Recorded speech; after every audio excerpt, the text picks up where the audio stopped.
My name is Alara, and for most of my 42 years, I have lived my life as a quiet tributary flowing gently around the larger, more demanding river that is my family. I live in Port Blossom, a small town nestled on the misty coast of Washington, where the air smells of salt and damp pine, and the days are painted in soft shades of gray and green. Here, with my husband, Liam, I run a small business from our home studio. He works with wood, turning fallen maple and cedar into clean-lined furniture that feels warm to the touch. I work with fiber, weaving textiles for the home, blankets, wall hangings, rugs that are meant to feel like a quiet embrace. We call our little venture loom and grain, a name that speaks to the simple, honest materials we love. Our life is not loud, but it is steady. It is a life built, plank by plank and thread by thread, on a foundation of mutual respect and a shared love for making beautiful, tangible things. This quiet life has always been a stark contrast to the one I was born into. My existence, I came to understand early on, was a postscript. My parents, Richard and Eleanor, had my sister, Catherine, and considered their family complete. Catherine was, and remains, the sun around which they orbit. She was the ballerina, the debate champion, the one with the effortless social grace and the art history degree from a prestigious university. She was the story they loved to tell. I was the unexpected second chapter, the surprise they learned to accommodate. They never used cruel words, not directly. Their disappointment was a more subtle thing, a currency of size and comparisons.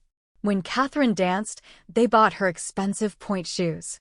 When I took apart a broken clock and fixed it, I was told not to tinker with things that aren't your concern. When Catherine declared her major, they threw a party.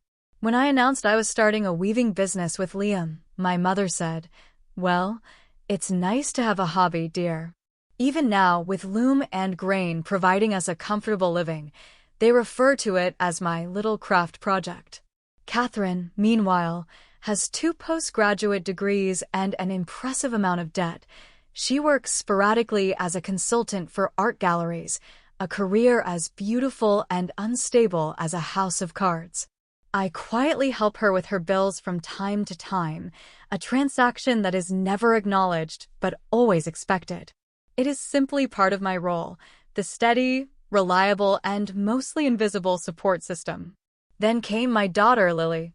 Lily is my heart, remade and given a voice I never had. She is 17 now, and she is a force of nature, but a quiet one. She has my hands, capable and patient, but her passion is her own. Where I find peace in the rhythmic silence of the loom, Lily finds it in the alchemy of the kitchen. For her, cooking is not a chore, it is a language. She speaks in measurements and temperatures, in the chemical reaction of yeast and sugar, in the precise balance of acid and fat. She reads cookbooks like novels and watches documentaries about obscure culinary traditions with a focus that is almost spiritual. She once spent a week perfecting a single sauce, tasting it at intervals and whispering to me that the flavor lacked a narrative arc. I didn't understand, but I loved her for it. She wants to be a chef, to attend the Cascade Culinary Institute in Oregon, a dream she holds so close, and so tenderly it feels fragile as a spun sugar nest. My family, of course, treats her passion with the same gentle condescension they have always reserved for me. "What a sweet little phase," my mother would say. "It's good for a girl to know her way around a kitchen," my father would add, as if she were practicing for a life of domesticity rather than a demanding profession. Catherine was the worst. "The restaurant industry is so brutal, Alara," she'd say with feigned concern. "She's so sensitive.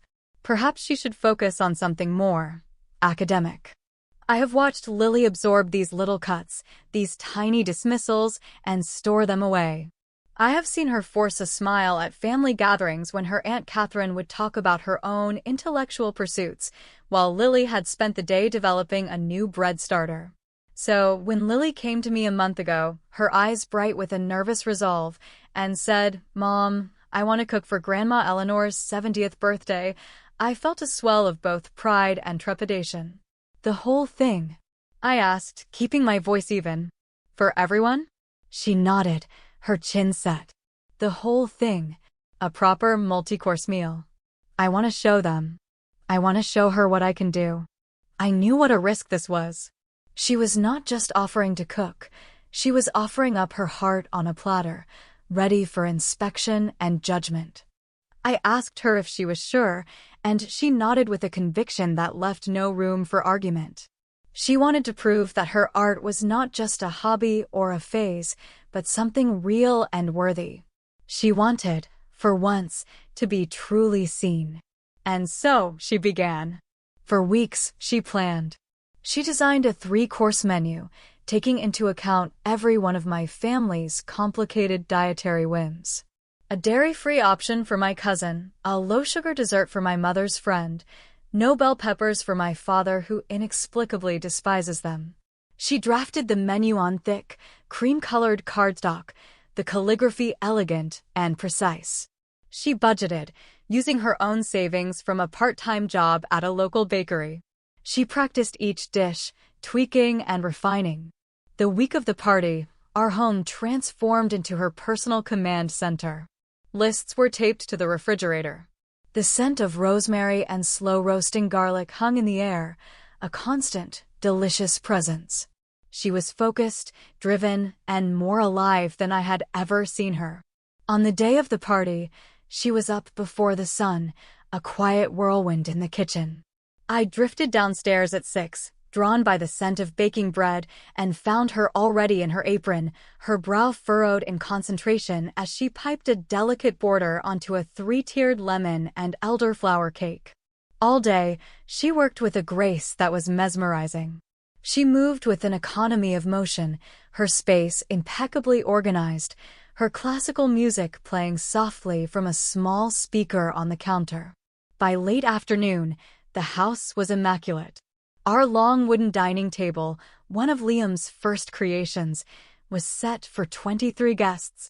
Lily had arranged wildflowers from our garden in small glass jars and placed her handwritten menus at each setting. The whole room glowed with a warm, inviting light. She had even curled her hair and put on a clean dress beneath her apron. She was exhausted. I could see it in the faint shadows under her eyes, but she was radiant.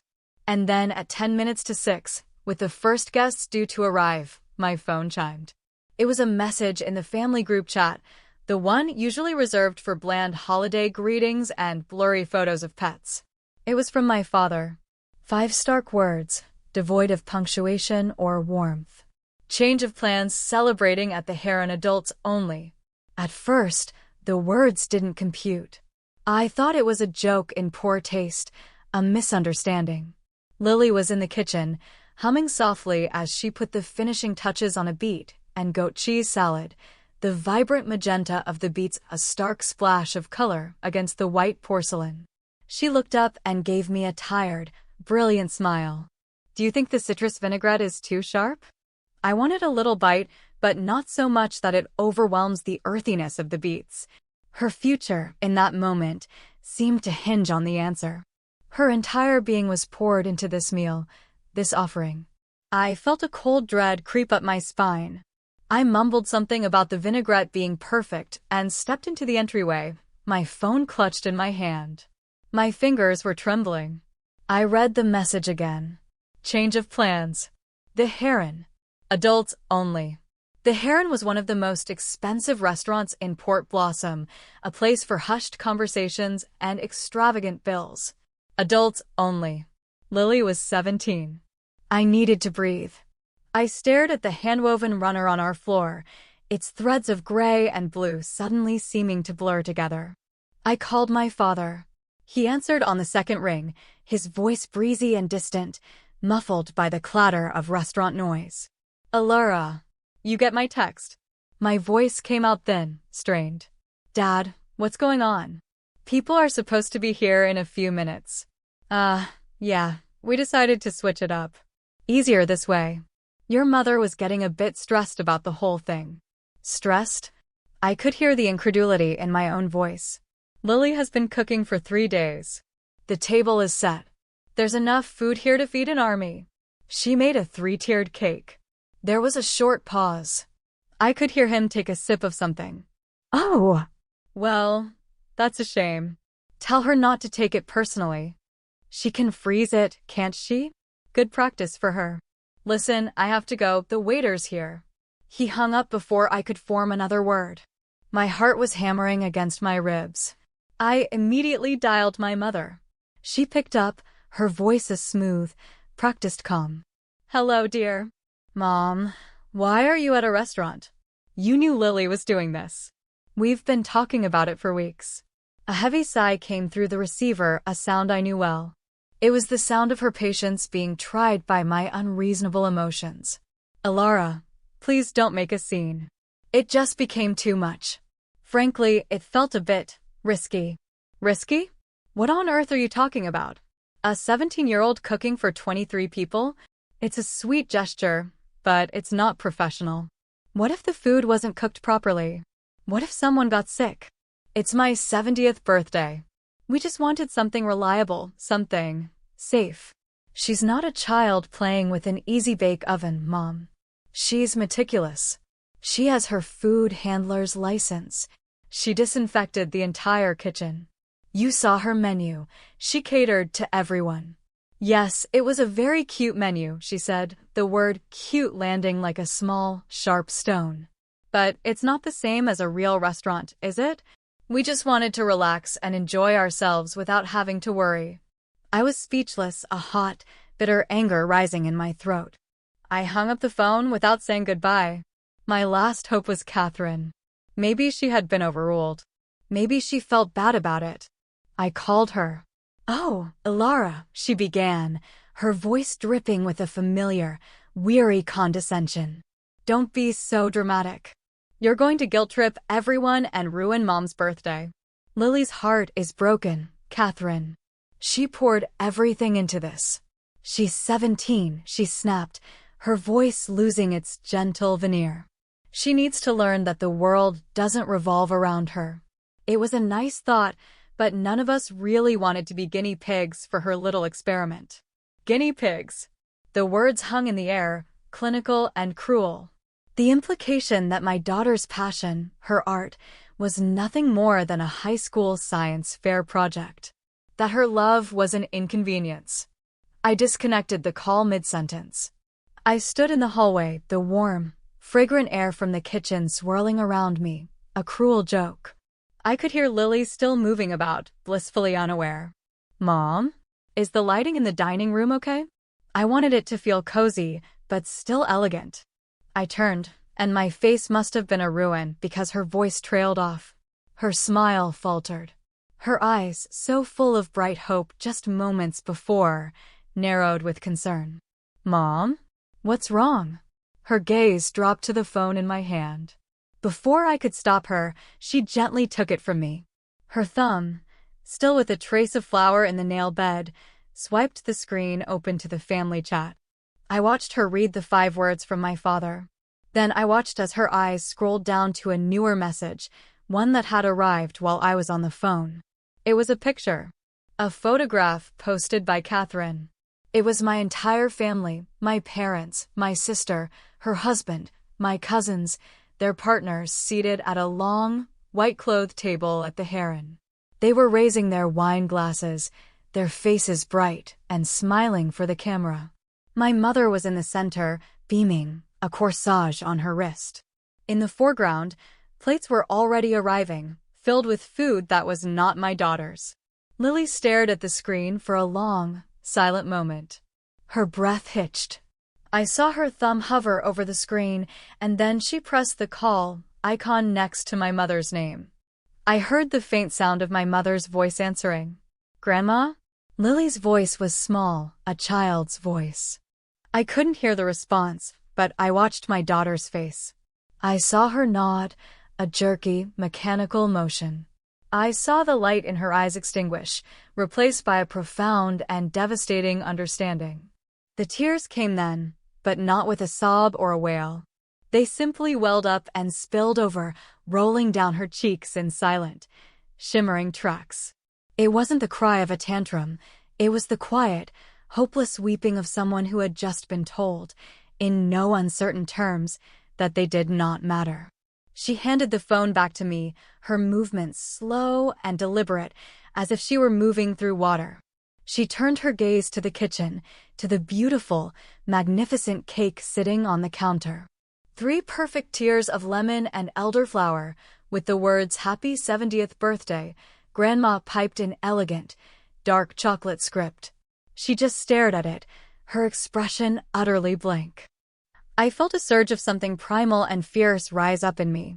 It was the protective rage of a mother, yes, but it was something else, too. It was the echo of every small dismissal, every casual disregard I had ever endured from them, now visited upon my child. And in that moment, a quiet, unshakable resolution settled over me. They would not be the ones to write the ending to this story. They would not be the ones to break my daughter's spirit. Not this time. The silence in the house was a physical weight. The warm, fragrant air, once a promise of celebration, now felt like a mockery. Lily finally moved, her shoulders slumping in defeat. "We should just throw it all away," she whispered, her voice hoarse. "Just put it all in trash bags."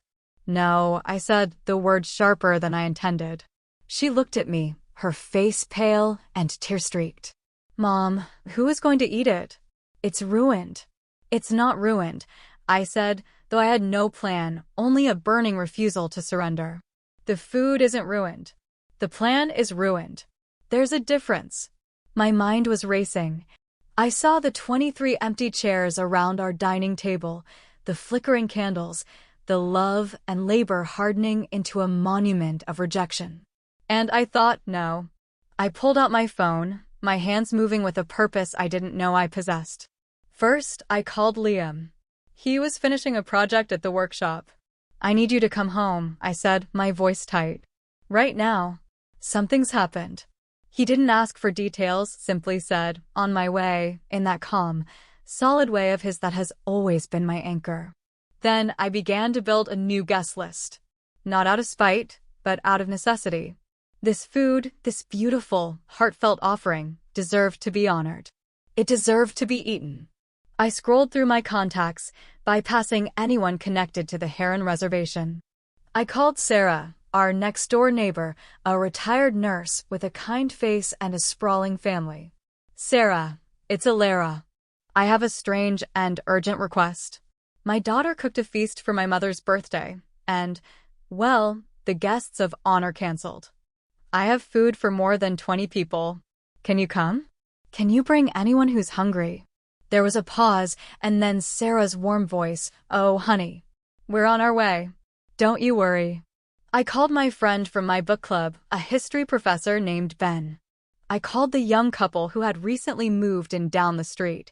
I called my cousin Michael, my father's nephew, who my family always found a bit much because he talked about politics and social justice at the dinner table.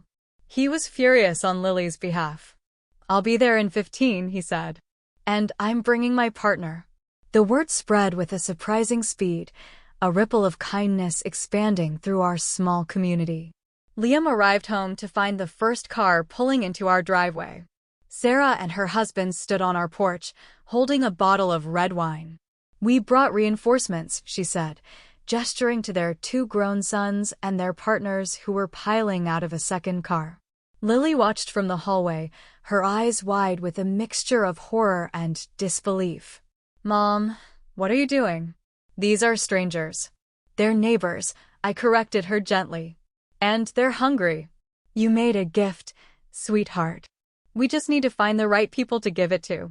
I looked at her, standing there in her beautiful dress and her sullied apron, the very picture of heartbreak. "This is not a pity party, Lily. This is an act of defiance. Now, can you help me find some more plates?" Something shifted in her then.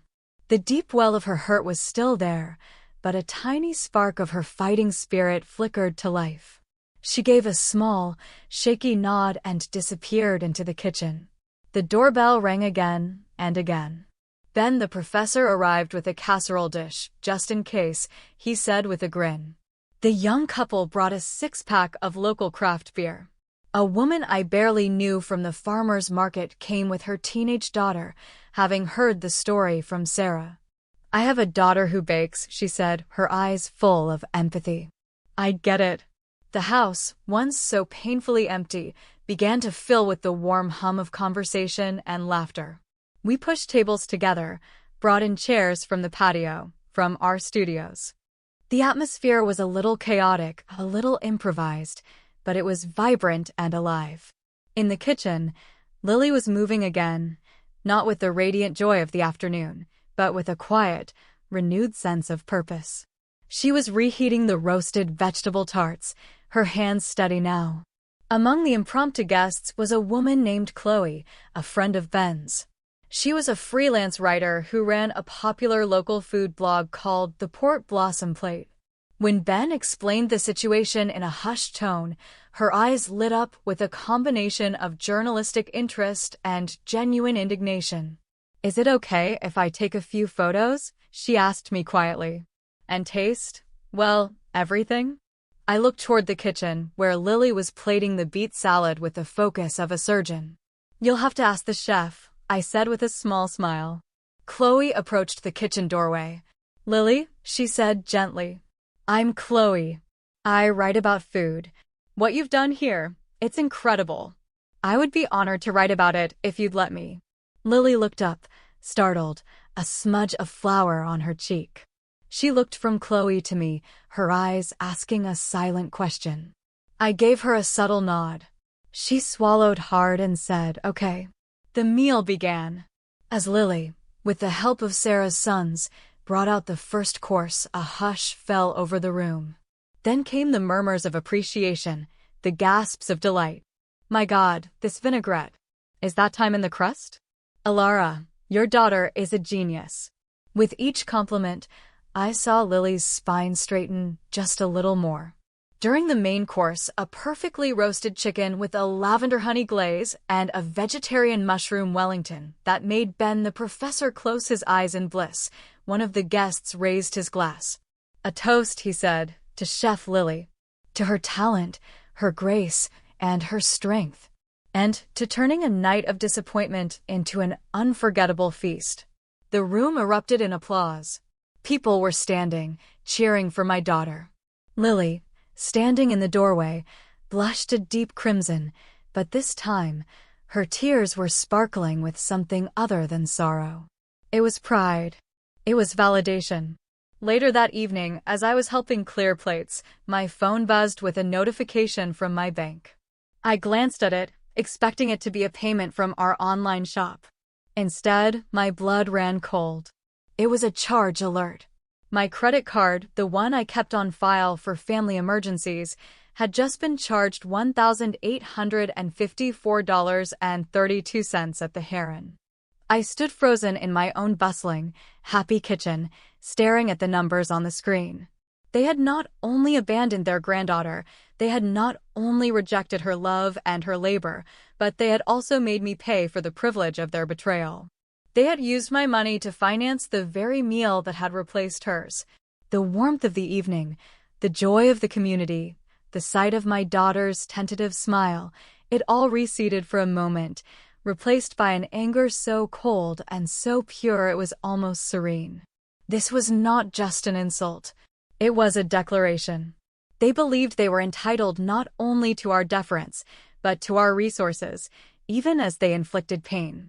And in that quiet, clarifying moment of rage, I knew that the line had not just been crossed. It had been incinerated. The next morning, the house was quiet again, but it was a different kind of silence. It was the peaceful aftermath of a storm, filled with the lingering scent of good food and the memory of shared warmth. Potted plants and bottles of wine, left by our guests, dotted the counters. On the fridge, Chloe, the food blogger, had left a note. "Lily, you are a star. The world needs to taste your food. Don't you ever forget it."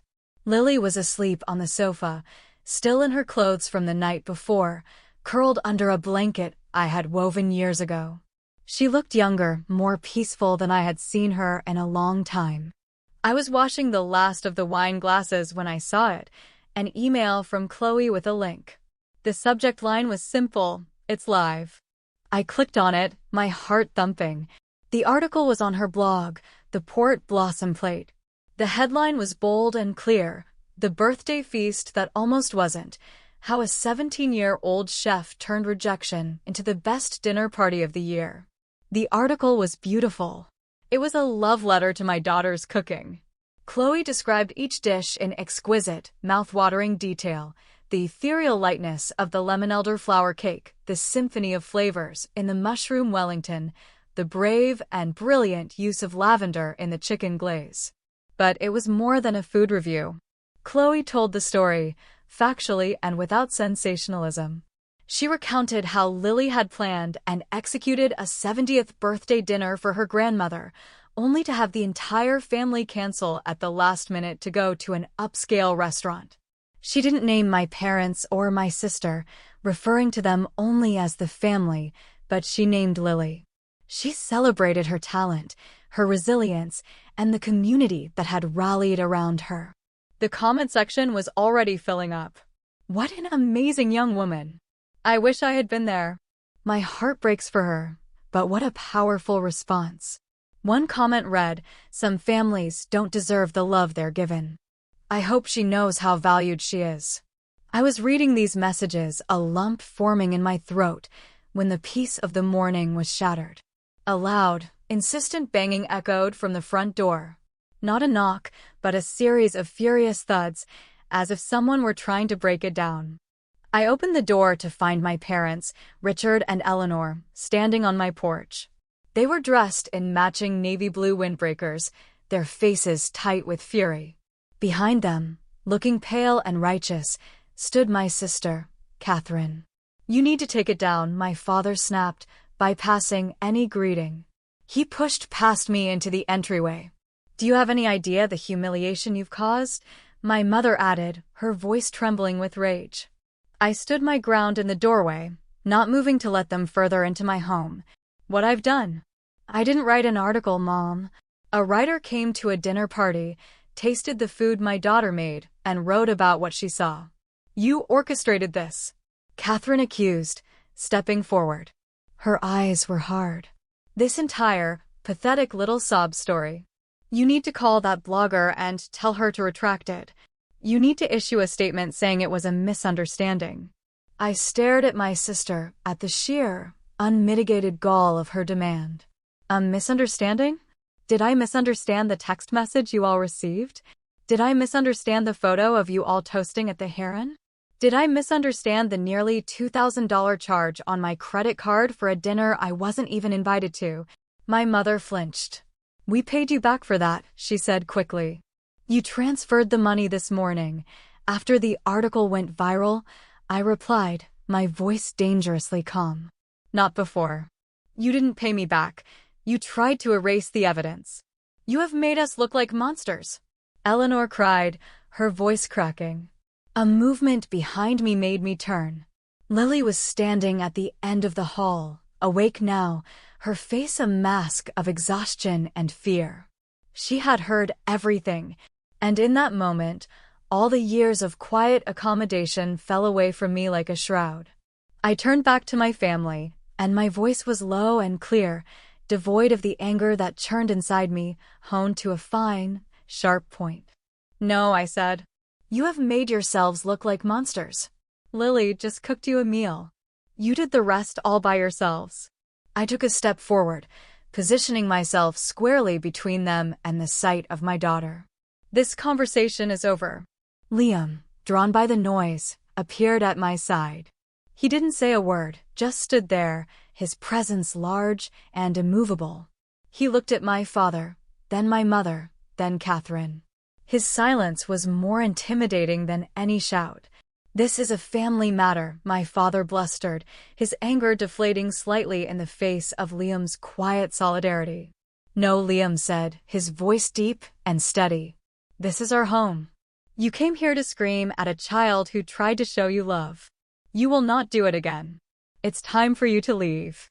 They stood there for a moment, stunned into silence by the sudden, impenetrable wall they had run up against. The power dynamic, which had been set in their favor for my entire life, had irrevocably shifted. Catherine, her face contorted with a frustration she couldn't voice, spun on her heel and stormed back to their car. My parents, looking suddenly older and smaller, followed her, muttering about disrespect and ingratitude. As they drove away, I didn't feel triumph. I just felt a profound and aching sadness for what was broken and a fierce, crystalline clarity about what I had to do to protect what was whole. I walked to my office, opened my laptop, and began to untangle myself. I removed my credit card information from any shared family accounts. I created a new family group chat, one that contained only Liam, Lily, and me. Then, one by one, I blocked the numbers of my parents and my sister. It was not an act of anger, but of sanitation. A necessary measure to keep the poison out. Later that day, I posted a single photo on the Loom and Grain social media page. It was a picture of Lily's hands, dusted with flour, carefully crimping the edge of a pie crust. The caption was short. "We believe in making things with love and sharing them with those who see the value in them. We are so proud of our daughter, Lily, a young chef who cooks with her whole heart. We will always stand with her." I didn't expect the response.